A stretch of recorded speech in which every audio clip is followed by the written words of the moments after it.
Hello दोस्तों, मैं सुरेश्वर यादव पर्दाफाश में आपका स्वागत करता हूं। मेरा आज का जो टॉपिक है वो कफ पित्त और वात के ऊपर है। हम निरोगी कैसे रह सकते हैं उस पर मैं थोड़ा चर्चा करता हूं। ये शरीर पंचभूतों से बना हुआ है, पृथ्वी, जल, वायु, अग्नि, आकाश, इसलिए त्रिदोषकारक होता है।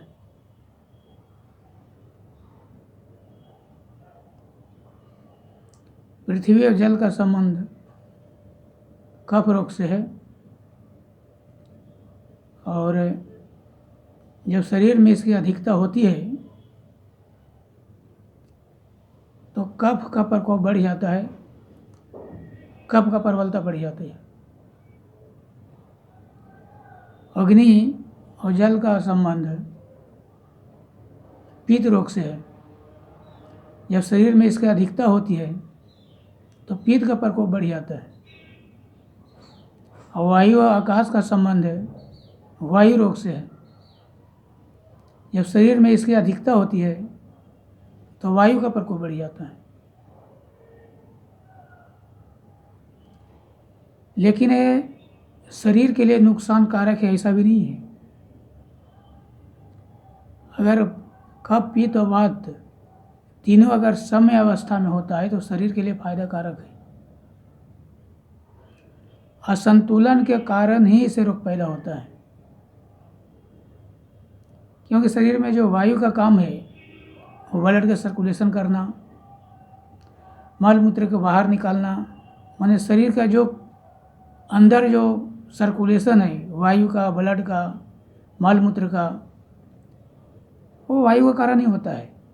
इसलिए शरीर के लिए नुकसानकारक नहीं है, ये शरीर के लिए फायदा भी देता है। पित्त है, शरीर को गर्मी प्रदान करता है, और पित्त से ही भोजन का पाचन होता है। पित्त का कनेक्शन सूर्य से है। अगर पित्त न हो शरीर में, पित्त की मात्रा कम जाए तो आपको पाचन नहीं होगा, आपका शरीर में मंदाग्नि पैदा हो जाएगा। इसका अधिकता ही असंतुलन पैदा करता है। और कफ पित्त और वायु का एक संतुलन पैदा करके रखता है। तो तीनों शरीर के लिए फायदाकारक है, ऐसा नहीं कि नुकसान ही देता है, पर तीनों को जो असंतुलन होता है, जो घट और बढ़ होता है, इसके कारण शरीर में रोग पैदा करता है।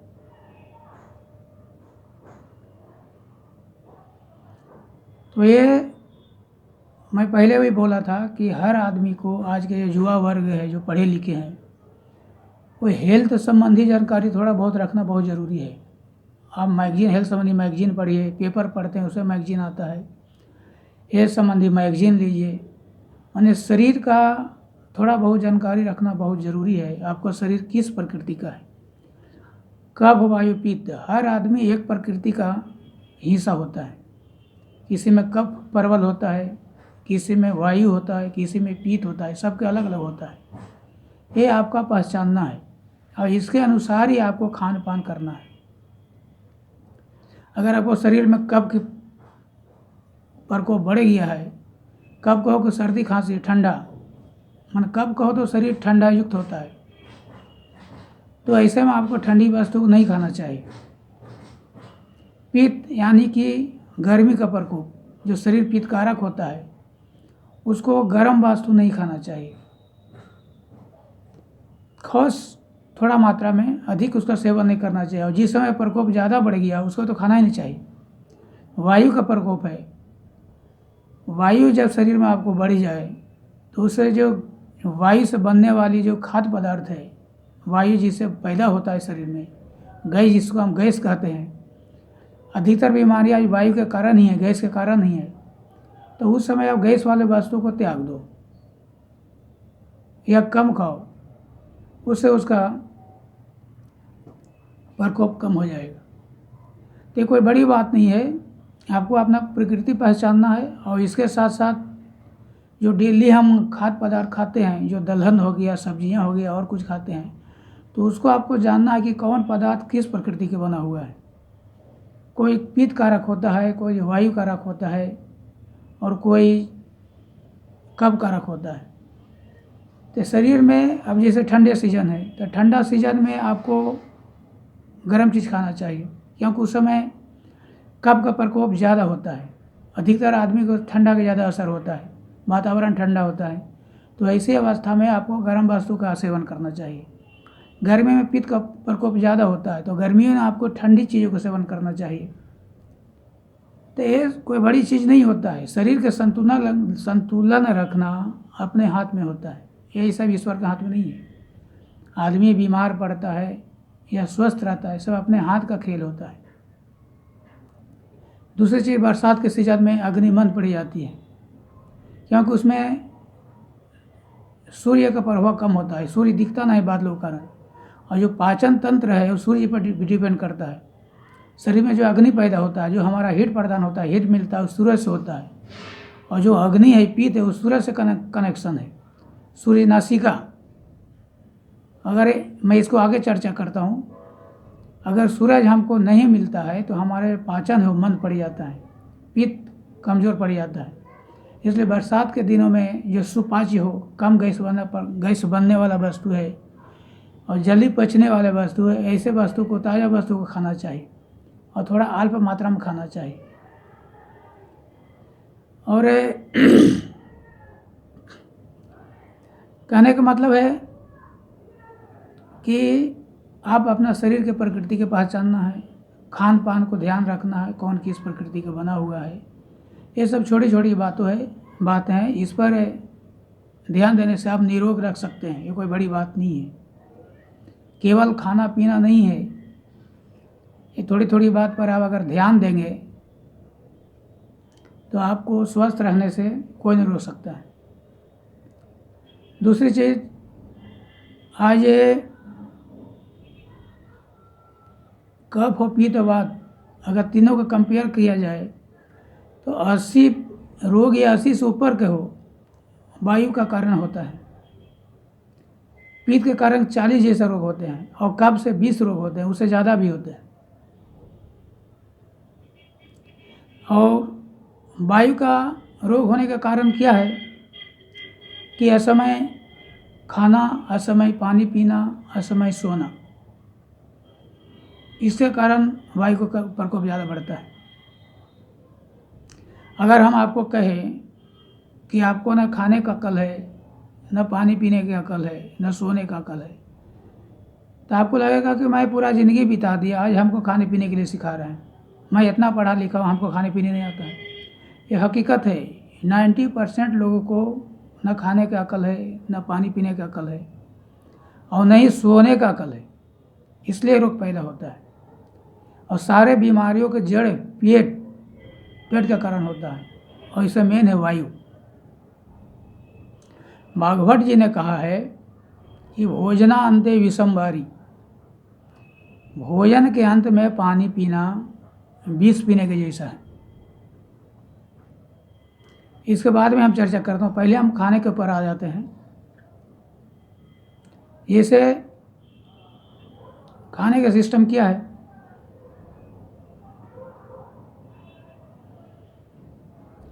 जैसे हम निवाला मुंह में डालते हैं तो उसका सिस्टम है कि कम से कम 40 बार इसको मुंह में चबाओ। अगर 40 बार नहीं चबाते तो कम से कम आप मुंह में 32 दांत है तो 32 बार इसको चबाओ, माने आधा पाचन आपको मुंह में हो जाना चाहिए।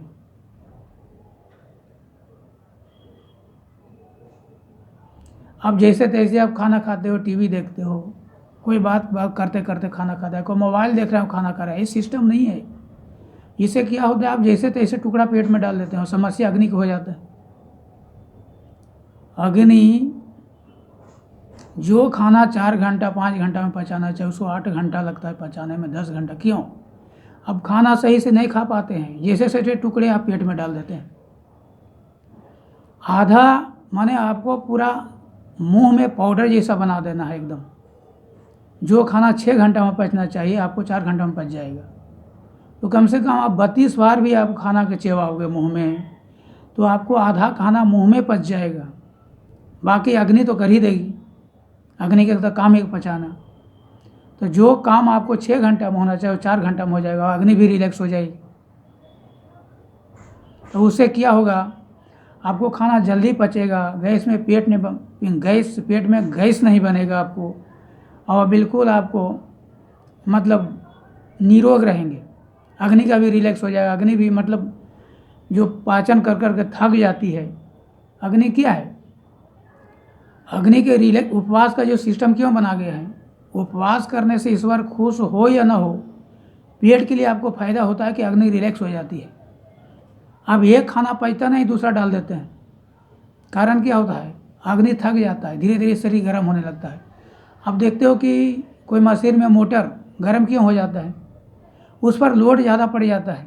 अगर उसको रिपेयर ही नहीं किया जाए, उसको लोड कम नहीं किया जाए तो मोटर जल जाता है। तो इसमें आपको शरीर जलेगा नहीं, पर शरीर आपको रोगी बन जाएगा, शरीर में फीवर आएगा।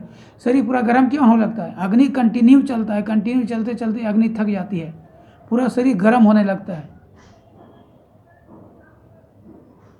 इसलिए आप जब खाना खाते हो तो आपको पूरा ध्यान केंद्रित खाना पर ही करना है।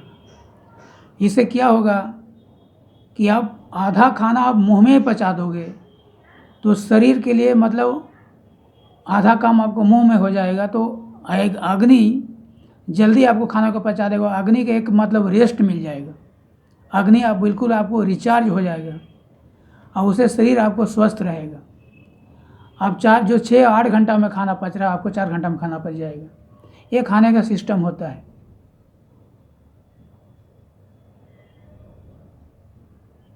दूसरी चीज़ आप देखते हो कि शाम को खाने का सिस्टम है कम से कम 7 बजे, क्योंकि खाने का सिस्टम 7 बजे है। सोने के 2 घंटा पहले खाना खाना अनिवार्य है। मतलब खाना खाने के बाद कम से कम 2 घंटे तक आपको सोना नहीं चाहिए, क्योंकि सोने के हालत में खाना पचता नहीं है, क्योंकि रात में सूर्य का प्रभाव नहीं होता है, अग्नि मंद हो जाती है। अब देखते हो बरसात के सीजन में अग्नि मंद होती है, क्यों, कि सूर्य का प्रभाव नहीं होता है, कितना दिन तक सूरज दिखता नहीं है। उसी प्रकार से रात में सूरज नहीं होता है, तो जो अग्नि का जो कनेक्शन जो सूर्य से है वो शरीर को हीट नहीं मिल पाता है।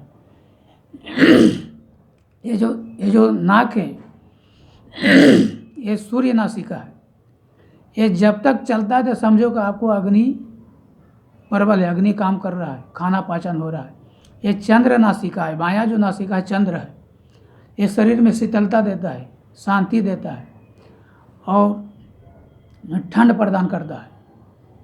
दाहिना जो नासिका सूर्य नासिका है, ये शरीर में ऊष्मा प्रदान करता है, पीत प्रदान करता है, पीत का प्रकोप बढ़ाता है, शरीर में गर्मी देता है। इसका कनेक्शन सूर्य नासिका को सूर्य से है, ये खाना पचाने का काम करता है। तो 7 बजे, इसलिए सूर्य का जो प्रभाव है शाम को 7 से 8 बजे तक होता है। अगर मैक्सिमम 8 बजे तक आदमी को खाने लेना चाहिए। इससे क्या होता है, अब 8 बजे या 7 बजे खाना खाओगे तो आप सोओगे कब,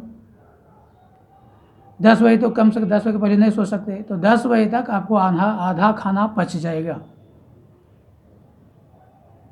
इसलिए मैक्सिमम आपको अगर लेट के मान लिया कि 9-10 बजे भी खाते हैं तो कम से कम 2 घंटे के बाद सोना चाहिए।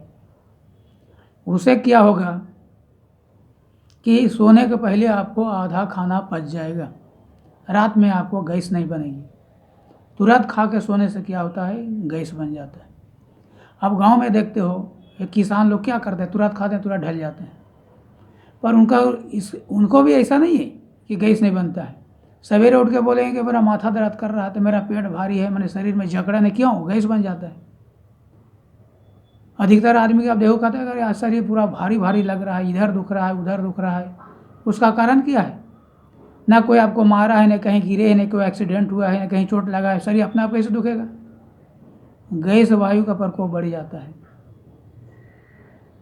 इसलिए कारण को ढूंढिए कि क्यों दुख रहा है शरीर मेरा, तो शरीर में वायु प्रकोप बढ़ जाता है।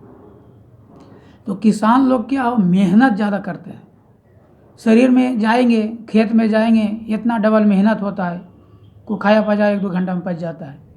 तो ऐसा नहीं कि उसको गैस असर नहीं करता है, गैस सबको असर करता है, लेकिन उनको कम असर करता है, मेहनत के कारण कम असर करता है। इसलिए सिस्टम है रात को कि खाना खा के कम से कम 2 घंटे बाद आप सोए। दूसरा है पानी का। मैं पहले बोला कि वाघभट जी ने कहा है कि भोजनान्ते विषंबारी, भोजन के अंत में पानी पीना विष पीने के समान है। गाँव में सुनने के लिए बोलेंगे थोड़ा खाना खा के पानी पी लो, ये बिल्कुल गलत कहावत है। अगर ज़्यादा प्यास हो तो खाना के बीच में आप थोड़ा पानी पी सकते हैं। पानी पीने का सिस्टम है, अगर 12 बजे खाना खाते हैं तो आप 11 बजे तक थोड़ा पानी पी लीजिए, 1 घंटा पहले पानी मत पीजिए। उससे क्या होगा, भूख आपको प्रबल हो जाएगा और अग्नि ठंड नहीं होगी, अग्नि मंद नहीं पड़ेगी, अग्नि शरीर का पेट की अग्नि वो भी प्रबल रहेगी। और खाना खाने के 1 घंटा 1.5 घंटा बाद तक भी पानी नहीं पीना चाहिए, क्योंकि 1-1.5 घंटा तक नहीं पीने से आपको कम से कम आधा खाना पच जाएगा। आपको मैं एक उदाहरण से समझाता हूँ। जैसे गांव में चूल्हा पर लोग खाना बनाते हैं, अग्नि जल रही है, चूल्हा पर दाल सब्जियाँ भात कुछ भी बन रहा है, उस लकड़ी अग्नि जल रही है, उस लकड़ी पर अगर 1 लोटा पानी डाल दो तो क्या होगा, अब सोचो। उससे क्या होगा, तुरंत अग्नि बुझ जाएगी, खाना बनना बंद हो जाएगा, खाना पकना बंद हो जाएगा। वही सिस्टम हमारा पेट में काम कर रहा है। खाना खाते हैं और डाइजेशन शुरू हो जाता है, पाचन शुरू हो जाता है तुरंत, और उसी समय आप 1 लोटा पानी पी जाते हैं तो क्या होगा, अग्नि मंद पड़ जाएगी, खाना जो पच रहा था, खाना जो पक रहा था पेट में वो बंद हो जाएगा। फिर 1 घंटा बाद फिर आप 1 गिलास पानी पिएंगे, फिर क्या होगा, फिर जो शुरू होता है फिर वो बंद हो जाएगा। तो धीरे धीरे पूरा दिन ऐसे करते रहते हैं तो उससे क्या होता है, आपको खाना पचता ही नहीं है, गैस पेट में गैस, एसिडिटी, खांटी डकार ये सब शुरू हो जाता है। ये सब शारीरिक विद्या है, ये सब थोड़े थोड़े ध्यान रखना बहुत ज़रूरी है सबके लिए। जो चूल्हा पर अग्नि का जो काम कर रहा है वही सिस्टम हमारा पेट में काम कर रहा है। आज के तो डॉक्टर एलोपैथी और आयुर्वेदिक डॉक्टर में तो मेले नहीं खाता है। आज को डॉक्टर क्या बोलते हैं, पानी पियो, पानी पियो, खूब पानी पियो। उससे क्या मतलब, उसको कहना है कि पेट में जितना कचरा बन रहा है मल मूत्र से निकल जाएगा, किडनी साफ रहेगा वगैरह, बहुत तरह की समस्या है। पर वो ने कहते हैं कि खाना पानी कैसे पीना है। वायु का जो बीमारी है वो पानी के कारण है। वो लोग ध्यान नहीं देते कि पेट में क्या हो रहा है, पानी पीते जाते हैं, खाना पच नहीं रहा है, पानी पीते जाते हैं, पीते जाते हैं। पानी के कारण पेट में दुनिया भर के गैस और वायु का प्रकोप, खट्टी डकारे, अपच सब पानी के कारण हो रहा है। अगर सही से आपको पानी पीने आ जाए तो गैस पेट में आपको नहीं बनेगी। पेट के 90% जो रोग है पेट के कारण है, वायु के कारण ही है। 80 बीमारी तो वायु के कारण है और 90% जो बीमारी हो पेट के कारण है। आयुर्वेद क्या कहता है, और चाणक्य ने बोला है कि जिस तरह से बिना भूख के खाना नहीं खाना चाहिए, उसी प्रकार से बिना प्यास का पानी नहीं पीना चाहिए। आप भूख नहीं लगा हो, खाना खा लोगे तो क्या होगा, गैस, एक नहीं पचा दूसरा डाल दिया पेट में, गैस बनेगी, एसिडिटी बनेगी, खट्टी ढेकारे आएगा, बीमार पड़ जाएंगे। उसी प्रकार से अगर शरीर पानी नहीं मांग रहा है तो फिर पानी क्यों देने का, प्यास लगेगा तो खुद आपको पानी की जरूरत पड़ेगी, उस समय पानी दो शरीर को। आप 1 घंटा में आधा गिलास 1 घंटा पानी पी सकते हैं, ऐसी बड़ी बात नहीं है। लेकिन एक ऐसा नहीं है कि आप जब चाहो तो 2 गिलास 3 गिलास पानी पीते जाओ, ये सिस्टम नहीं है। बगैर प्यास के पानी पियोगे तो पेट में गैस एसिडिटी बनेगा ही बनेगा, आपको खाना पाचन होगा ही नहीं।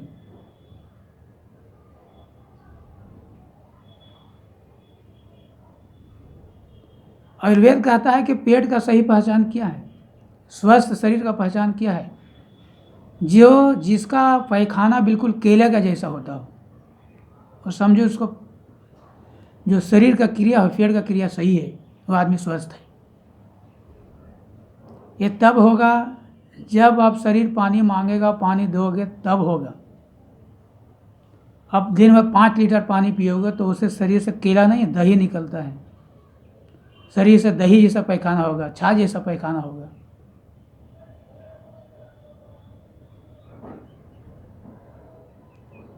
मेरा जो वीडियो है, ये 2 पार्ट में बनाना है। एक पार्ट में बहुत लंबा हो जाएगा मेरा वीडियो।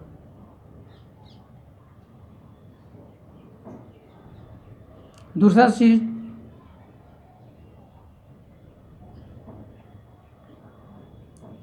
सोना, ये चीज़ जानकारी होगी आपको, कैसे खाना है, कैसे पीना है। मतलब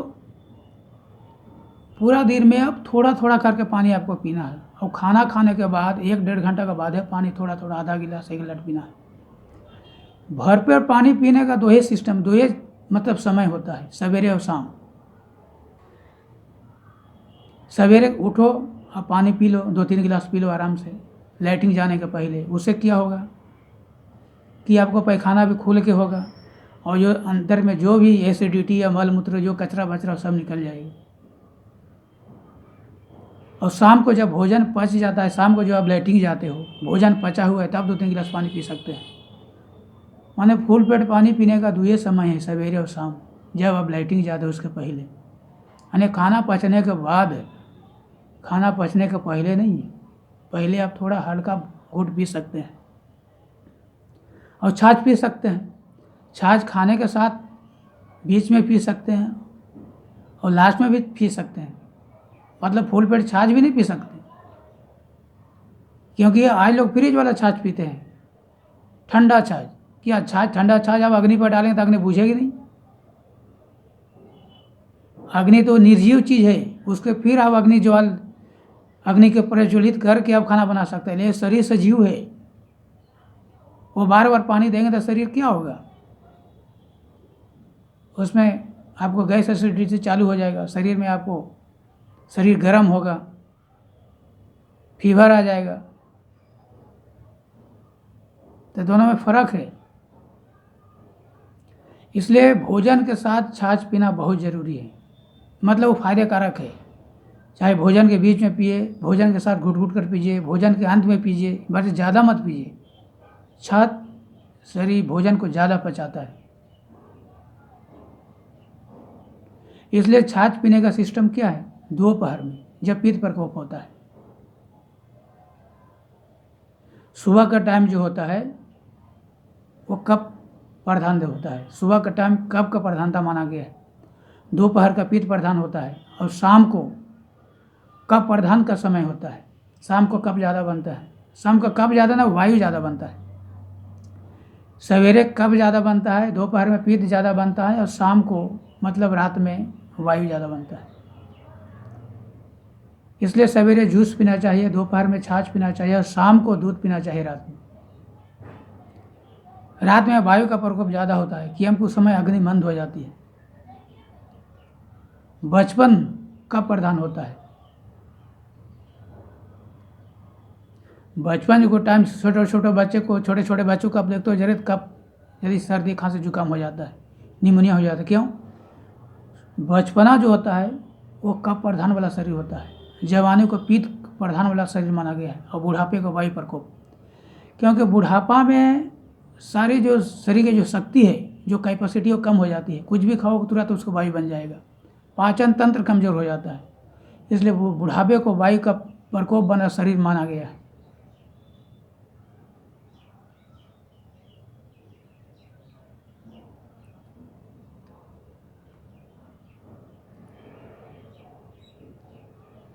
मैं वीडियो को ज़्यादा नहीं ले जाना चाहता हूँ, पर एक बाकी रह गया, इसको तो पूरा करना ही पड़ेगा इस वीडियो में। मैं खाने के लिए बोल दिया, पीने के लिए बता दिया, अब सोने के लिए भी बताता हूँ, सोना कैसे चाहिए। बहुत आदमी के देखो आप कि खाना खाते के साथ वह ढल जाते हैं, कोई सीधा सो रहा है, कोई ऐसे सो रहा है, कोई ऐसे सो रहा है, कोई ऐसे सो रहा है, कोई पैर और माथा के मतलब ज्वाइंट कर देते हैं, कोई पेट के नीचे, कोई सीधा कुंभकर्ण के जैसा सो जाते हैं। सोने का सिस्टम नहीं है। अब खाने के बाद पूरा ढल जाते हैं। मैं बोला कि खाना खाने के 2 घंटा बाद सोना चाहिए। सोने का सिस्टम है, आप नींद आने के पहले चाहे जैसे भी सो जाओ, चल जाएगा। लेकिन आप देख लो कि जब नींद आने लगी है तो सूर्य नासिका को ऊपर रखो सो, क्योंकि इसका काम है खाना पचाना। ये सूर्य नासिका है, वो जब चल रहा हो तो समझ जाओ कि खाना मेरा पच रहा है। शरीर में पित्त का प्रकोप बढ़ा हुआ है, तो पित्त ही काम है खाना पचाना। तो जब नींद आने लगी तो आप इस करवट में बायां हाथ नीचे करके सीधा सो जाओ। इस अवस्था में अगर 2 घंटा भी आप सो जाओगे तो आपको खाना सही से पच जाओगे। अब सवेरे जब उठेंगे आप, तब शरीर बिल्कुल हल्का फ्रेश रहेगा, ना माथा दुखेगी, न शरीर भारी रहेगा। किसी को देखते हैं ऐसा सोया तो ऐसा ही पूरा रात सोया रह गया, पेट ऊपर करके सोए हैं तो ऐसे पूरी रात सोए हुए हैं, कोई पेट नीचे करके सोए हुए तो ऐसे पूरी रात सोए हुए हैं, कोई पैर और माथा पूरा एक में सटा के सोए हुए हैं। ये सब सोने का सिस्टम नहीं है। कोई तुरंत खाना खा के, किसी को कोई मतलब खाना खा के थोड़ा घूमने का आदत रखना चाहिए। किसी की सोने की आदत है कि खाना खा के 5-10 मिनट सो जाते हैं। अगर वैसे सोते हैं तो बायां करवट सो जाइए कि तुरंत आपको सूर्य नासिका चालू हो जाएगा। इस नासिका चालू होने का मतलब आपको खाना का पाचन चालू हो गया। इसलिए जब भी आप सोने के पहले आप जिस अवस्था में सो जाए कोई प्रॉब्लम नहीं, लेकिन अगर नींद आने लग जाए तो इतना आप प्रैक्टिस कीजिए अपने आप पर कि हमको दायां करवट, मानो बायां करवट, बायां हाथ नीचे करके और दायां जो सूर्य नासिका ऊपर करके सोइए। वो 5 मिनट के अंदर अभी नासिका चालू हो जाएगी। और इसमें अगर आप 1-2 घंटा भी इस अवस्था में अगर सो जाते हैं तो खाना आपको पच जाएगा। और जब भी रात में आपको नींद खुले तो आप देखिए कि किस करवट में सोए हैं।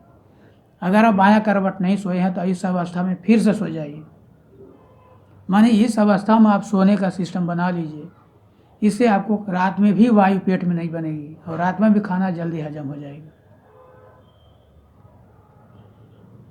इसलिए छोटी छोटी बात है, कोई बड़ी बात नहीं है। कैसे खाना है, कैसे पीना है, कैसे सोना है, ये सब पर आपको खास ध्यान रखना है तो आपको शरीर स्वस्थ रहेगा। आप किस प्रकृति का है ये पहचानना है। आप कब का प्रकृति आपका शरीर का है कि वायु प्रकृति है। कब में मतलब अधिक ठंडा वातावरण, अगर आप ठंड युक्त है तो आपको तुरंत सर्दी खांसी जुकाम हो जाएगा। समझ जाओगे आपका शरीर है कब प्रकृति का है। शरीर में अधिक गर्मी पैदा हो रहा है, जलन पैदा हो रहा है, चक्कर आ रहा हो, परसीवा छूट रहा हो, तो समझ जाओ कि आपको पित्त प्रकृति का शरीर है।